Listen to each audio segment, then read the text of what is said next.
नमस्कार, मैं हूं आकांक्षा और आप देख रहे हैं आईबीसी 24। साथ की बड़ी बात में आप सभी का स्वागत है। शुरुआत करेंगे इस बुलेटिन की संसद सत्र के साथ। जी हां, कुछ दिनों बाद संसद सत्र की शुरुआत होने वाली है और संसद का मॉनसून सत्र सुचारू ढंग से चल सके, इसके लिए आज सुबह 11 बजे सरकार और शाम 4 बजे लोकसभा अध्यक्ष ओम बिरला ने सर्वदलीय बैठक बुलाई है। कल से शुरू होने वाला सत्र 13 अगस्त तक चलेगा। इस दौरान विपक्ष महंगाई, तेल के दामों में बढ़ोतरी, कोरोना वैक्सीन की कम आंदोलन, भ्रष्टाचार और राष्ट्रीय सुरक्षा जैसे मुद्दों पर सरकार को घेरेगी। वहीं सरकार की कोशिश होगी कि 3 अध्यादेशों समेत 23 विधेयक को पास करवाएं।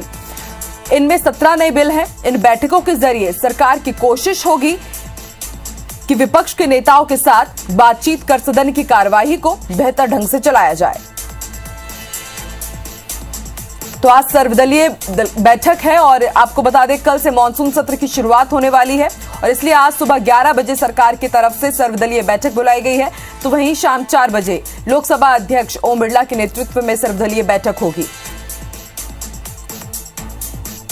आपको बता दें मॉनसून सत्र 13 अगस्त तक चलने वाला है और माना जा रहा है कि हर बार की तरह इस बार का भी यह सत्र काफी हंगामेदार रहेगा। बड़ी खबर आपको बता दें, दिल्ली दौरे पर है पूर्व सीएम कमलनाथ और माना जा रहा है कि कल दिल्ली से उनकी वापसी होगी। दिल्ली में अहम मुलाकातों के बाद वो वापसी कर सकते हैं। मॉनसून सत्र की रणनीति बनाने के लिए वो विधायकों की बैठक भी लेंगे और उपचुनाव संबंधी बैठक भी लेने वाले हैं पूर्व सीएम कमलनाथ। आपको बता दें दिल्ली में सोनिया गांधी और प्रियंका गांधी से मुलाकात भी हुई है उनकी और उन दोनों से ही काफी लंबी चर्चा भी हुई थी और फिलहाल वो दिल्ली दौरे पर ही है और माना जा रहा है कि उनकी कल वापसी हो सकती है।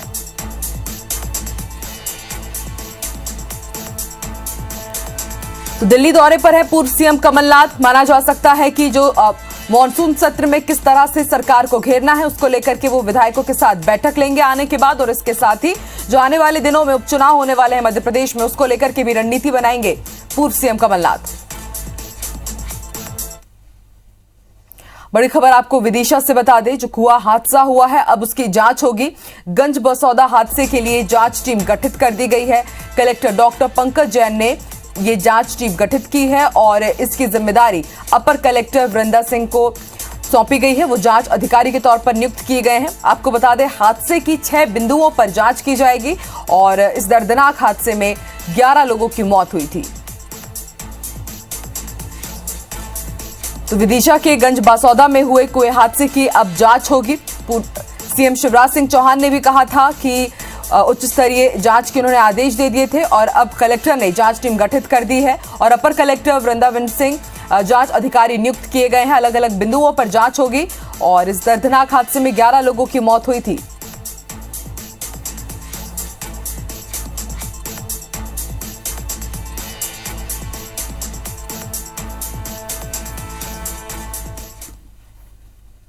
चलिए बढ़ते हैं आगे, बात करेंगे कुछ दूसरी खबरों की।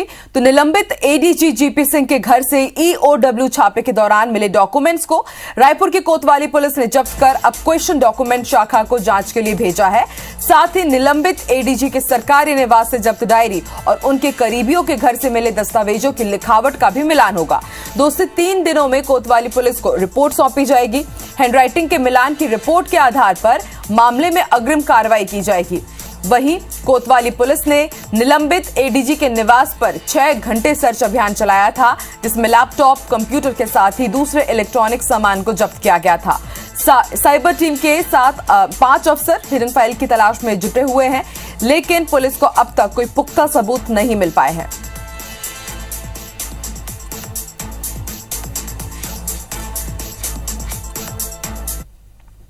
छत्तीसगढ़ में खरीफ फसलों की बुआई और रोपाई का काम लगभग पूरा होने जा रहा है। इससे पहले कि प्रदेश के कई जिलों में अमानक बीज और रासायनिक खाद के मामले सामने आए हैं। छत्तीसगढ़ में बीज के अब तक 42 नमूने और रासायनिक उर्वरक के 45 नमूने अमानक पाए गए हैं, जिनके लॉट की बिक्री पर तत्काल प्रभाव से रोक लगाने के निर्देश दे दिए गए हैं। वहीं विभाग ने संबंधित फर्मों को नोटिस जारी कर दिया है और जवाब तलब किया गया है। खरीफ सीजन साल 2021 में बीज के अब तक 1964 नमूने लिए गए, जिनमें से 1819 नमूनों की जांच की जा चुकी है, जबकि 145 नमूनों की जांच बाकी है। इन नमूनों में 1777 नमूने मानक स्तर के और 42 नमूने अमानक पाए गए हैं। इसी तरह रासायनिक खाद की गुणवत्ता की जांच के लिए कृषि विभाग के उर्वरक निरीक्षकों की ओर से 1562 नमूने अलग अलग संस्थानों से लिए गए हैं, जिसमें से 11 से 97 नमूनों की जांच की जा चुकी है। 365 नमूनों की जांच जारी है।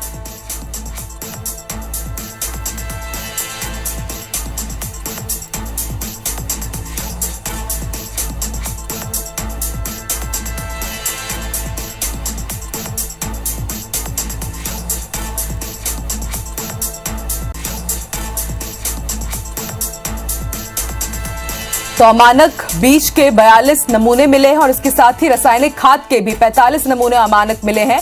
जांच की जा रही है। खरीफ फसलों की बुआई और रोपाई के पहले अमानक बीज और उर्वरक किसानों को ना बांट दिया जाए, इसलिए सावधानी बरतते हुए पहले से ही जांच की गई। तो ऐसे में चौंकाने वाले आंकड़े सामने आए हैं। अमानक बीज के 42 नमूने अमानक पाए गए हैं और इसके साथ ही जो रासायनिक खाद है उसके 45 नमूने अमानक पाए गए हैं। और जिनसे जुड़े हुए हैं ये रासायनिक खाद और बीज, ऐसे फर्मों को नोटिस जारी कर दिया गया है और उनसे जवाब मांगा गया है।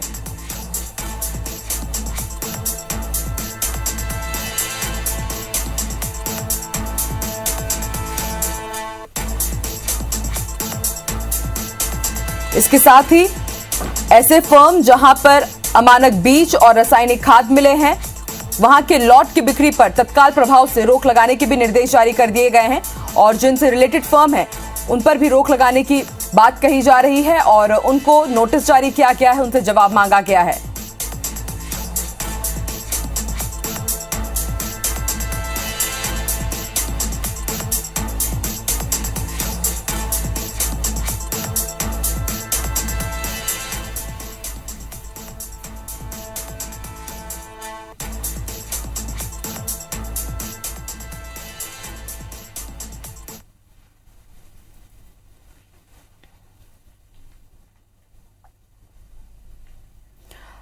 चलिए अब जान लेते हैं आज मध्य प्रदेश में क्या कुछ खास रहने वाला है। सीधे रुख करेंगे भोपाल का, बात करेंगे हमारी सहयोगी नीलम से जो इस वक्त हमारे साथ लाइव जुड़ी हुई है। नीलम, आज मध्य प्रदेश में क्या कुछ खास रहने वाला है? बात की जाए पूर्व सीएम कमलनाथ की तो वो दिल्ली के दौरे पर हैं और इसके अलावा और क्या कुछ बड़ी खबरें आज मध्य प्रदेश में रहने वाली हैं, उसके बारे में जानकारी दीजिए।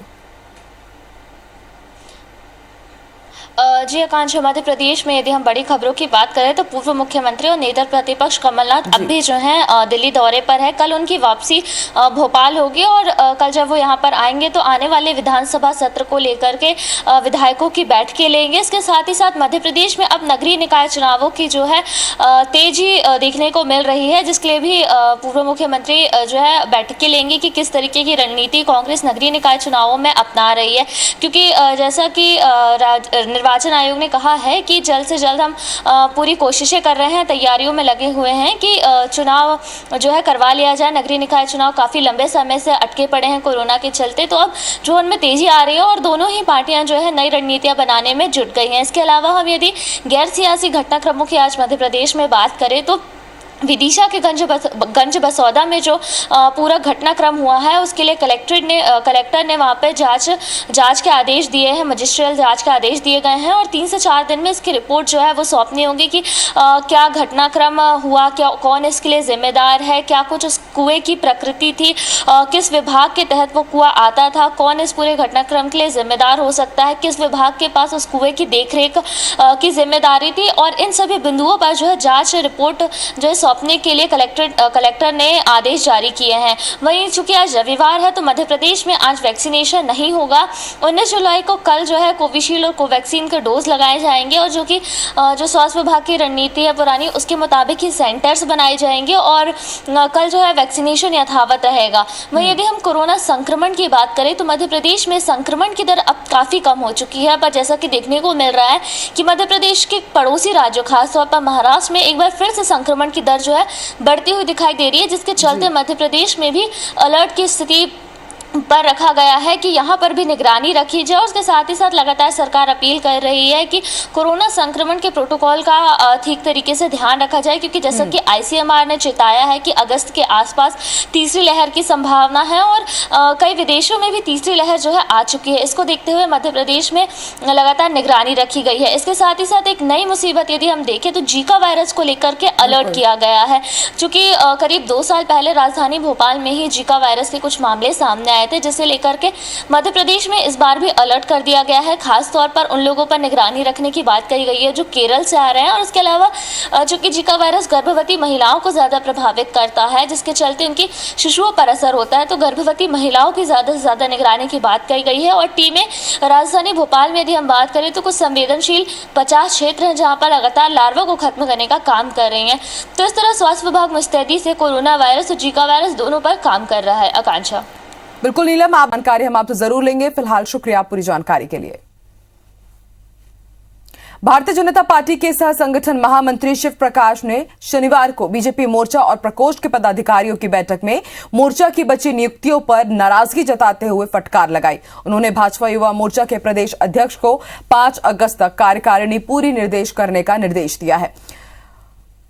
प्रकोष्ठों की बैठक में अल्पसंख्यक प्रकोष्ठ की कार्य योजना की सराहना की गई। अल्पसंख्यक प्रकोष्ठ की योजना 777 दिन में 77 विधानसभा में घर घर जाकर संपर्क करने की है। बैठक में प्रदेश प्रभारी डी पुरंदेश्वरी और सह प्रभारी नितिन नबीन भी विशेष रूप से शामिल हुए।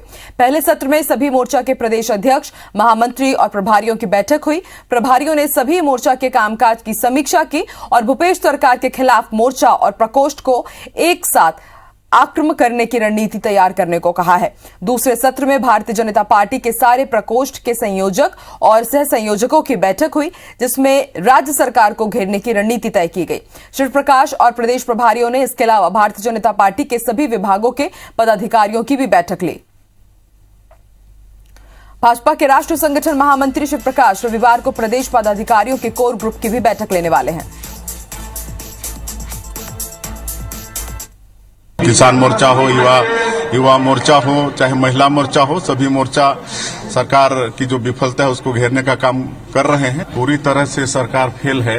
इस सरकार की उल्टी गिनती शुरू हो गई है। 2023 में बिल्कुल ये कहां जाएगी इसका कोई ठिकाना नहीं रहेगा। ऐसे कुछ मुद्दे जो राज्य सरकार जो वादा किए हैं जनता से और वो विफल रहे हैं, इन मुद्दों के आधार पर हमारे आने वाला समय आंदोलनात्मक कार्यक्रम तय करके उन मुद्दों को लेकर हम जनता तक जाएंगे। वहीं मध्य प्रदेश में भी बीजेपी के सभी मोर्चा के अध्यक्षों की घोषणा के लिए लंबा वक्त लग गया है, लेकिन अभी तक ये मोर्चा अध्यक्ष अपनी कार्य समिति और पदाधिकारियों की घोषणा नहीं कर पाए हैं। पहले बीजेपी प्रदेश अध्यक्ष वीडी शर्मा के पदाधिकारियों की घोषणा में लंबा वक्त लगा, फिर कार्य समिति की घोषणा में भी वक्त लगा और अब मोर्चा की कार्य समिति की घोषणा नहीं हो पा रही है। बीजेपी की युवा, किसान, महिला और पिछड़ा वर्ग समेत तमाम मोर्चा पार्टी के कार्यक्रमों को जनता तक पहुंचाने की महत्वपूर्ण विंग है, लेकिन मोर्चा अध्यक्षों की घोषणा के बाद भी अब तक ये मोर्चा अध्यक्ष अपनी कार्यकारिणी घोषित नहीं कर पाए हैं। पार्टी के जिम्मेदार इसके पीछे बड़ी वजह कोरोना को बता रहे हैं, तो वहीं कांग्रेस सवाल खड़े कर रही है कि जो लोग कांग्रेस से बीजेपी में गए हैं, मोर्चा अध्यक्ष उनके दबाव के कारण कार्य समिति घोषित नहीं कर पा रहे हैं। तो हमारी प्राथमिकता में सबसे पहले समाज को इस संकट से बचाना, इसीलिए मंत्रिमंडल के विस्तार में भी देरी हुई, कार्य पदाधिकारी बनाने में भी देरी हुई, कार्य समिति बनाने में भी देरी हुई। अब कोविड का संकट दूर हुआ है तो बहुत तेजी से उस पर काम शुरू हुआ है। जितने भी योग्य कार्यकर्ता हैं उनको सूचीबद्ध किया जा चुका है, बहुत जल्दी घोषणा होने वाली है। कांग्रेस से जो खिसक के गए उनको बीजेपी घुसपैठिए की तरह देख रही है। हर बार डिमांड आती है कि इन लोगों को भी एडजस्ट करो, अब उनको एडजस्ट करो कि पुरानों को एडजस्ट करो। 40 इसमें झगड़ा चलता रहता है। जब झगड़ा चलता रहता है तो झगड़े को निपटाने का एक ही तरीका होता है, किसी चीज़ को टाल दो। तो इसलिए सब देरी हो रही है, टल रहा है, ये ऐसे ही चलेगा। मंत्री गोविंद सिंह राजपूत दमोह प्रभारी मंत्री बनने के बाद पहली बार शहर पहुंचे। उनके साथ केंद्रीय मंत्री प्रहलाद पटेल भी मौजूद रहे। उन्होंने कलेक्टर कार्यालय में अधिकारियों की बैठक ली। जिले के हालातों के बारे में भी उन्होंने चर्चा की। उन्होंने कहा कि प्रदेश में केंद्र और राज्य सरकार के विकास कार्यों को लोगों तक पहुंचाए। संभावित कोरोना की तीसरी लहर को लेकर सतर्क रहना होगा, तैयारियां मजबूत करनी होंगी। वहीं बीजेपी कार्यालय में पार्टी कार्यकर्ताओं ने मंत्री गोविंद का जोरदार स्वागत किया। मंत्री ने कार्यकर्ताओं से कहा कि भाजपा में सभी कार्यकर्ता एक समान हैं। गुटबाजी को लेकर कहा कि अगर बीजेपी में कार्य करना है तो जिला बीजेपी कार्यालय आकर करे, घर से राजनीति नहीं चलेगी। आपको सीखने का पर्याप्त अवसर होता है और जीवन में जिन मुद्दों को आप उठाते रहते हैं, अगर उससे जुड़ी हुई चीज़ें आपको मिलती है तो वो काम का आनंद भी अलग होता है। प्रधानमंत्री जी का मैं अभिनंदन करता हूं कि उन्होंने अभी ODF प्लस का ऐलान किया है। मध्य प्रदेश में ही नहीं, देश में नहीं, विश्व की सबसे बड़ी पार्टी। मैंने कार्यकर्ताओं से ये अपेक्षा की है, निवेदन किया है कि आप सब लोग गुटबाजी छोड़कर एक रहिए और पार्टी हमारी मजबूत और कैसे हो इस पर सब लोग लग जाइए। खरगोन जिले के प्रभारी मंत्री कृषि मंत्री कमल पटेल ने कांग्रेस नेता राहुल गांधी के बयान पर पलटवार किया है। उन्होंने कहा, राहुल गांधी क्या बोल रहे हैं किसी को कुछ समझ नहीं आता। अभी राहुल गांधी खुद स्वीकार कर रहे हैं कि कांग्रेस में RSS के लोग हैं और वो ये भी मान रहे हैं कि कांग्रेस में लोग डरपोक हैं। अब कांग्रेस में पप्पू जैसे लोग रहेंगे तो कांग्रेस पूरी तरह से खत्म होने की कगार पर पहुंच जाएगी। वहीं मंत्री ने खंडवा लोकसभा के उपचुनाव को लेकर कहा कि भाजपा पूरी तरह से उपचुनाव लड़ने और जीतने के लिए तैयार है। कांग्रेस ने किसानों, युवाओं और महिलाओं को धोखा देकर सरकार बनाई थी, लेकिन जनता ने बद्दुआ देकर धक्का दे दिया। हम खंडवा में कमल का फूल खिलाएंगे, हमने जनता का दिल जीता है और हम चुनाव भी जीतेंगे।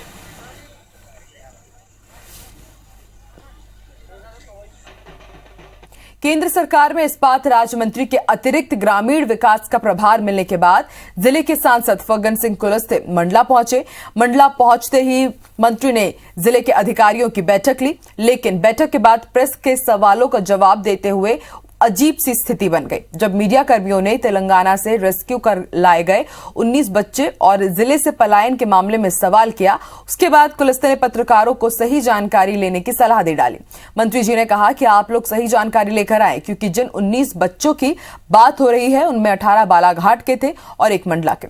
लेकिन जब मंत्री की गलत बयानी पर मंत्री ने बगल में खड़ी कलेक्टर से सही बात बताने को कहा, तब कलेक्टर ने मंत्री को बताया कि सर 18 बच्चे मंडला और 1 बालाघाट का था।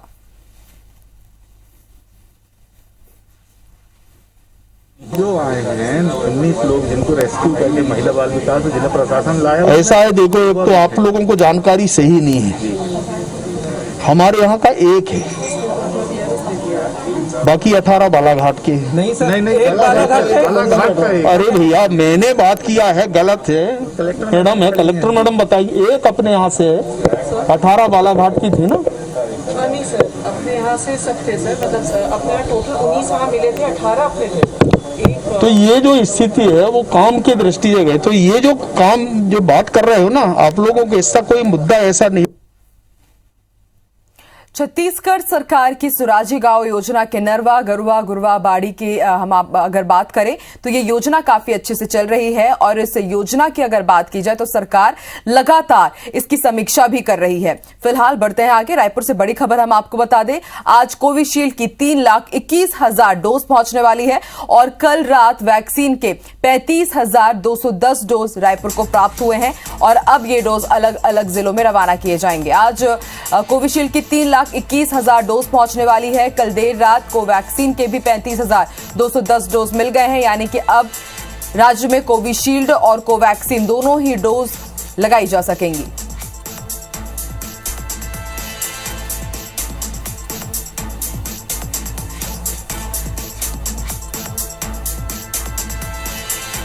तो लगातार राज्य में देखा जा रहा था कि कोविशील्ड और कोवैक्सीन की कमी बनी हुई थी और इंतजार भी किया जा रहा था कि कब वैक्सीन की खेप पहुंचेगी। और अब आपको बता दें कि कल देर रात कोवैक्सीन की 35,000 से ज्यादा डोज मिल गई है और इसके साथ ही कोविशील्ड की भी जो आज 3,21,000 डोज रायपुर पहुंच जाएगी और इसके बाद अलग अलग जिलों में इसे बांटा जाएगा। दुर्ग के नेवई थाने में निगरानी शुदा बदमाश पिंकी राय पर फायरिंग मामले में पुलिस को बड़ी सफलता मिली है। मुख्य आरोपी मुकुल सोना का एक और साथी गोपेंद्र तांडी को पुलिस ने रायपुर से धर दबोचा। आरोपी गोपेंद्र तांडी ने मुकुल सोना को 25,000 नगद दिए और भागने के लिए एक कार भी मुहैया कराई थी। मुख्य आरोपी मुकुल, मुकेश पंचर और नागेंद्र लगातार पुलिस को चकमा देकर फरारी काट रहे हैं। लगातार मुकुल अपने सोशल मीडिया के जरिए पोस्ट कर पिंकी राय पर दोबारा हमला करने की धमकी दे रहे हैं।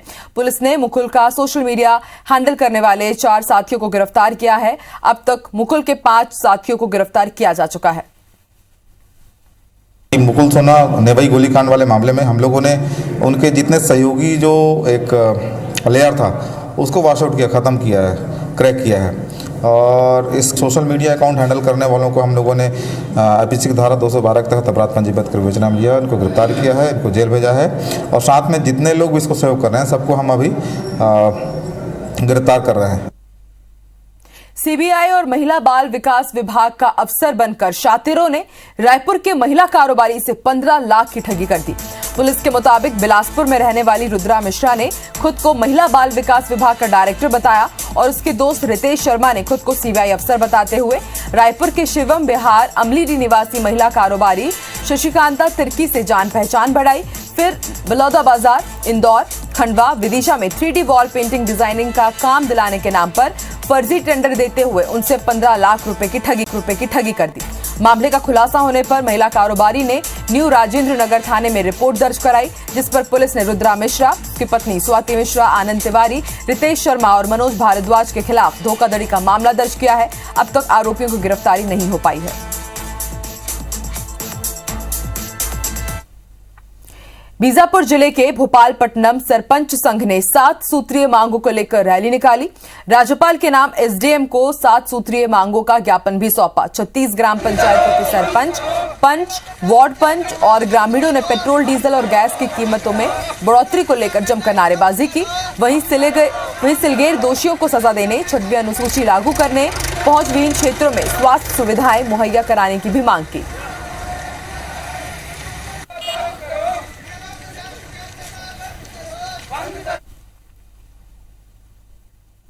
रीवा जिले के सीतापुर के जंगल में खनिज माफियाओं ने जंगल भ्रमण के लिए निकले 2 वन कर्मियों पर हमला बोल दिया। आरोपी कर्मचारियों को दोबारा इलाके में न आने की धमकी देकर वो मौके से भाग निकले। किसी तरह घायल कर्मचारियों ने जंगल से बाहर निकले और अधिकारियों को उन्होंने सूचना दी। इसके बाद दोनों कर्मियों को मऊगंज सामुदायिक स्वास्थ्य केंद्र लाया गया, जहां उनका इलाज चल रहा है। बताया जा रहा है कि वन परिक्षेत्र कार्यालय मऊगंज में पदस्थ वन रक्षक आकाश मिश्रा अपने एक अन्य सहायक के साथ सीतापुर जंगल में दौरा करने के लिए गए थे। इस दौरान उन्होंने जब आरोपियों से जंगल में अवैध खनन की जानकारी लेने की कोशिश की तो 6 लोगों ने दोनों पर हमला बोल दिया और लाठी डंडे से उनकी पिटाई की।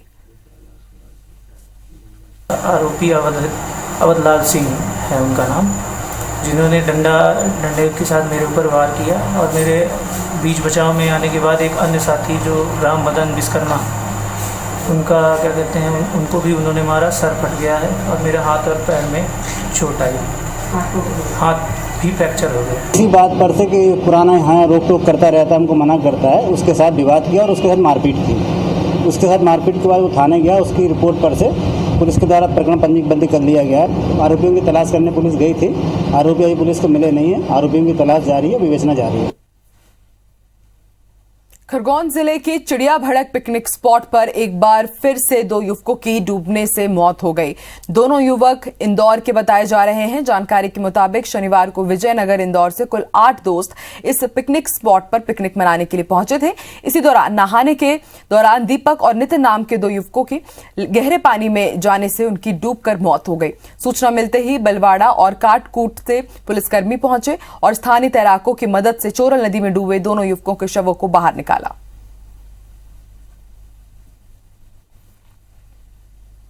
बालोद जिले के गुंडरदेही में मुक्तांजलि गाड़ी का इंतजार करते हुए एक शव करीब 2 घंटे तक ही व्हील चेयर पर ही पड़ा रहा। आखिरकार मुक्तांजलि की गाड़ी आई ही नहीं और मृतक परिवार को किराए की गाड़ी में शव को ले जाना पड़ा। दरअसल बालोद निवासी 55 साल के रमेश रायपुर लौटे थे, जहां लौटते वक्त उनकी तबियत बिगड़ गई। उन्हें गुंडरदेही के सामुदायिक स्वास्थ्य केंद्र में ले जाया गया, जहां उनकी मौत हो गई। परिजनों ने काफी प्रयास किया कि उन्हें मुक्तांजलि वाहन मिल जाए, लेकिन 2 घंटे के इंतजार के बाद भी उन्हें गाड़ी नहीं मिली।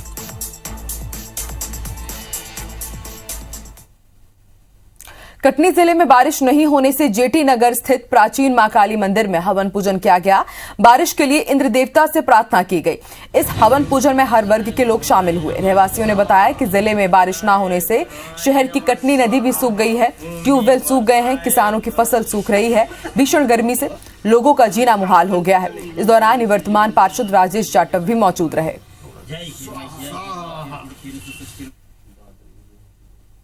बुंदेलखंड में मानसून की बेरुखी से लोग परेशान हैं और अब लोग नाराज देवी देवताओं को मनाने के लिए जतन कर रहे हैं। ग्रामीणों के भगवान शिव को खुश करने के लिए सालों से चली आ रही परंपरा का सहारा लिया। उपकाशी हटा में लोगों ने सुनार नदी किनारे मंदिर में विराजे शिव जी को पूरा जलमग्न कर दिया। श्रद्धालुओं ने सुनार नदी से कुप्पों में पानी भरकर लाया और फिर शिव जी को नहलाया और जलहरी को लबालब भर दिया। मान्यता है कि इस तरह से शिव जी को पानी में डुबोने से रूठे भगवान प्रसन्न हो जाते हैं और अच्छी बारिश करते हैं।